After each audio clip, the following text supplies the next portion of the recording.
Bismillahirrahmanirrahim. Assalamu alaikum students. Today we will start topic the mechanism of breathing. सांस लेने का अमल.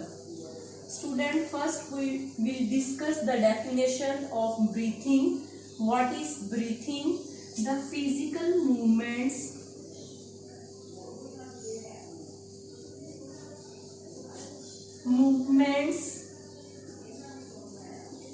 associated with gaseous exchange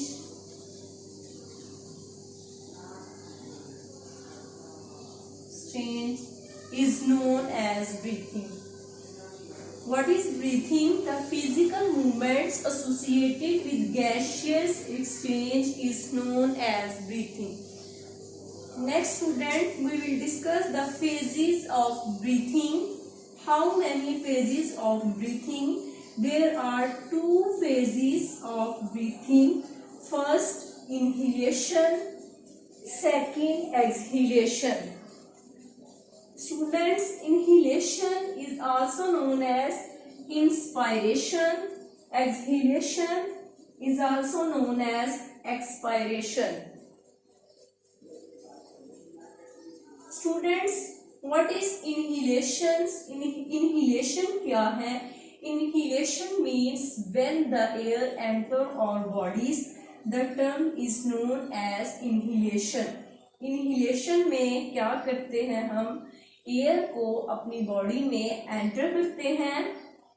इसमें क्या होता है? जब एयर हमारी बॉडी में एंटर होती है तो हमारी बॉडी का जो अपर रीजन है वो मूव करता है अपवर्ड. इससे हमारे जो रिब मसल हैं वो कॉन्ट्रैक्ट करते हैं. रिब मसल के कॉन्ट्रैक्ट होने की वजह से डायाफ्राम जो है वो लेस होता है, dome like. So students, what is diaphragm? Diaphragm present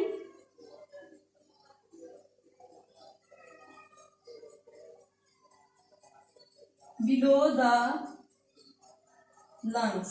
It is dome shape, dome like. Dome shape ऐसी शेप है.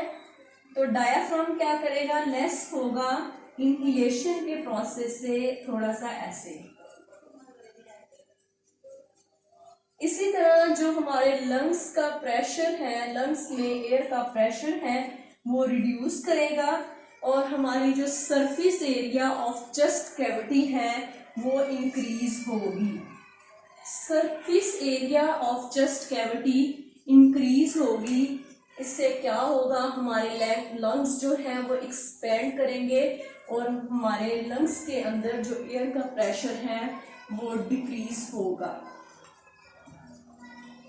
क्या होगा? एक्सटर्नल एयर एटमॉस्फेयर से हमारे लंग्स में मूव करेगी ताकि हमारे लंग्स के एयर प्रेशर को मेंटेन रखा जा सके.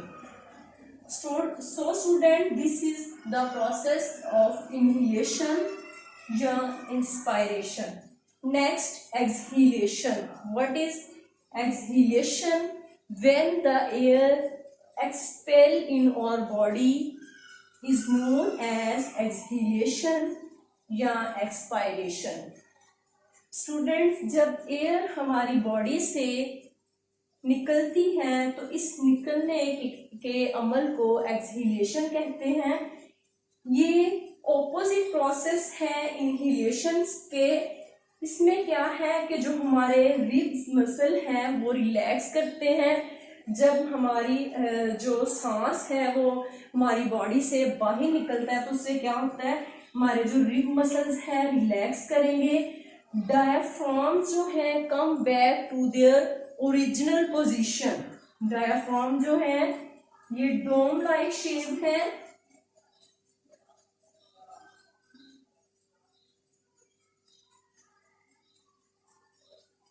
डोम लाइक शेप ऐसे. ये अपनी ओरिजिनल पोजीशन पे लोकेट करेगा. इसी तरह हमारे जो लंग्स का प्रेशर है वो इंक्रीज करेगा। हमारी जो चेस्ट कैविटी है, थोरेसिक कैविटी है, उसका सरफेस एरिया रिड्यूस होगा, कम होना शुरू हो जाएगा। नेक्स्ट स्टूडेंट, अगर देखा जाए breathing rate of human, normal breathing rate of human is 16 to 20 पर मिनट्स। 16 to 20 जो नॉर्मल ब्रीथिंग रेट्स हैं एक ह्यूमन में। इसी तरह हमारा जो ब्रीथिंग रेट है is also controlled by respiratory centre. Respiratory centre in brain. हमारा जो ब्रीथिंग रेट है वो कंट्रोल करता है हमारे ब्रेन में रिस्पायरेटरी सेंटर है। ये respiratory centre is sensitive to the concentration of carbon dioxide in blood.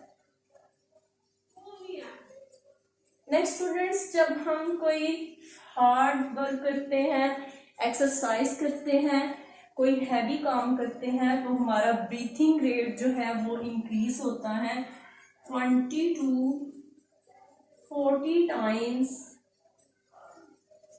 पर मिनट। हमारा ब्रीथिंग रेट इंक्रीज करेगा 20 to 40 टाइम्स पर मिनट।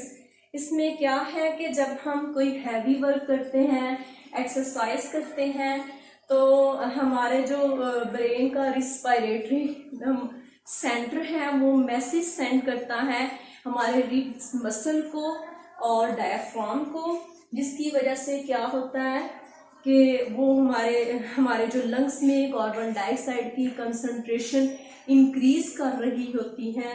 तो ये जो हमारा रिस्पायरेटरी सेंटर हमारे ब्रेन का है वो हमारे लंग्स में जो एयर का प्रेशर है उसको इक्वलाइज करने के लिए बहुत इम्पोर्टेंट है।